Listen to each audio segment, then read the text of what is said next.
So yeah, anyway, let's move on to Windows 7 then.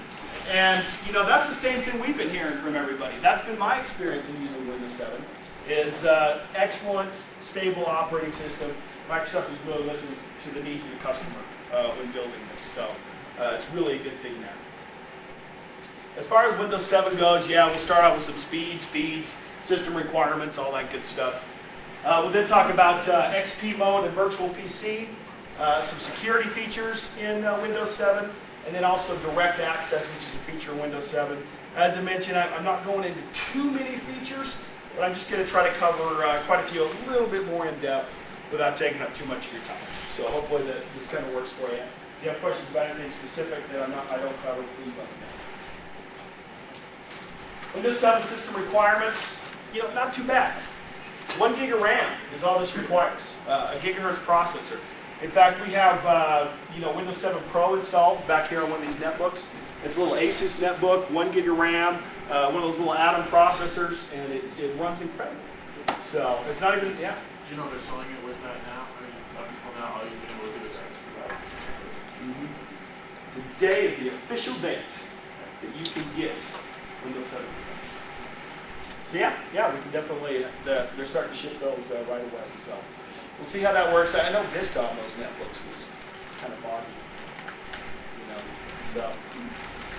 Yeah, XP worked good on them, but yeah, try out Windows 7 on that. I think you'll really like it, even on the netbooks. Actually, I upgraded a netbook from Vista to 7 twice as fast. Twice as fast. Yeah, absolutely. And that's even with loading your Office apps, running the internet on there, all that good stuff. Yeah, that's been pretty much my experience as well. So I think I got to get my wife one now. She likes to carry that around in her purse, And,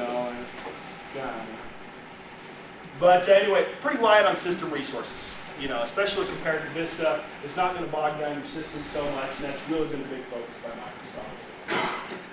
Now, here's some additions that are available. Home Premium, of course, we're going to stay away from that today for the most part. Windows 7 Professional, of course, Windows 7 Ultimate. Those are the two additions listed on here that will actually join a domain. Hey, right here on the front row. Let's see where we got some seats here. Oh, there's one right here, right back here. That'll be easiest for you. But yeah, of course, you guys need to be able to join systems to your domain, so you got to go Pro or higher. Pro, Ultimate, or edition that's not actually listed on this slide is Windows 7 Enterprise that we'll talk about a little more in depth. And so you need at least Pro, Ultimate, Enterprise to join your domain, all that good stuff. Question for you on licensing. Sure. 32-bit and 64-bit included in the box, or what's the story? Yep, absolutely. Especially if you buy licensing, you can choose 32, 64-bit, Download it. whatever you want. Yeah. Or even order, you can order a disc if you want to. You have that download. It can take a little while, but save you $27. So as I mentioned, Microsoft really listened to the customer when they were building and developing Windows 7. Fast and responsive, yes, I think that gets a check mark. Works with a broad set of devices and applications.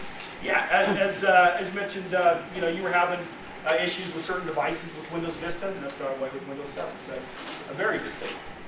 Fewer interruptions and prompts and faster recovery, I'm sure.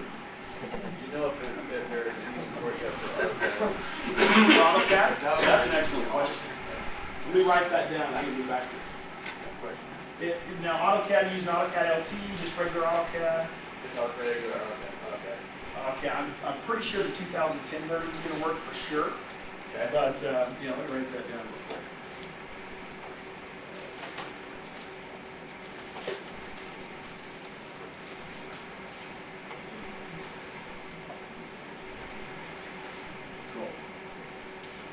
And yeah, whenever you have questions, let me know. Go ahead and chime in, and if I don't know it, what can we do for you, Todd? Did this get rid of the hold your hand question prompt and making sure you want to do everything you want to do? Beautiful question. And that, the fewer interruptions and prompts, user access control is, what was causing that issue. It's still in Windows 7, but you have the ability to dial it up and down. With Windows Vista, it was basically, it's on or it's off. Yeah, okay. Windows 7, you can dial it up and down kind of meet your needs, which is, very good. Now, as I mentioned, I think you were talking about, how quick it is to fix issues with that might occur with Windows 7. So that's certainly a big thing there.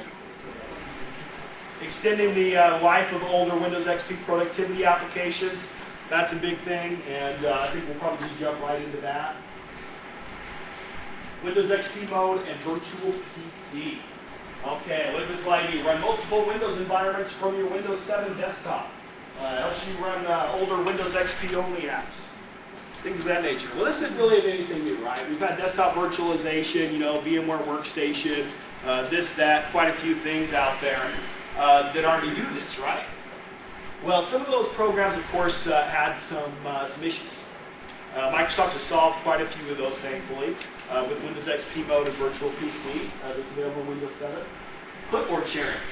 The ability to share, and cut and paste between a virtual machine and the host machine, or vice versa.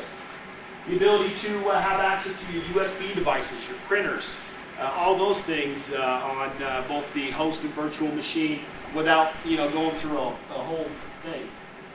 Folder integration, the ability to share a My Documents folder between the host and virtual machine and share all your other folders is certainly a big thing as far as that goes.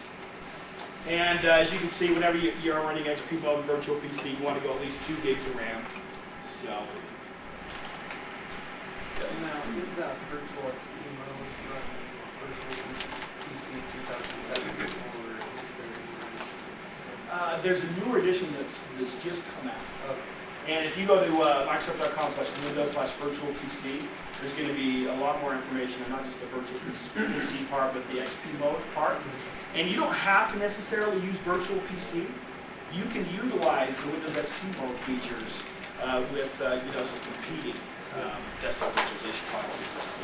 So that's certainly a good thing. Of course, Microsoft wants us to talk about virtual PC, obviously.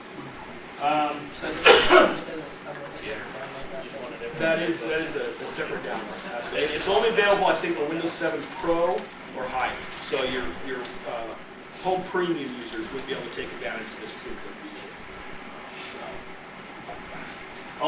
Let's go back a little bit. As you can see, this is just a screenshot of the Windows XP virtual machine running in Windows 7 host. Now, this is just a screenshot here of Internet Explorer 6 running next to Internet Explorer 8 on the same system. As you can see, these look like seamless applications. You can't really even see the virtual machine. You're able to copy and paste. It's just like that. Both applications were installed on there. Same thing with Office 2003, Office 2007. If you haven't had a need to run both of these, both available right there on the desktop for you. Easy. Well, what you want to do is buy the 2007 license, and if you have your volume license, it's going to include downgrade rights, so you can use any previous version. Microsoft always has at least one version back you can go download, so you can still get access to the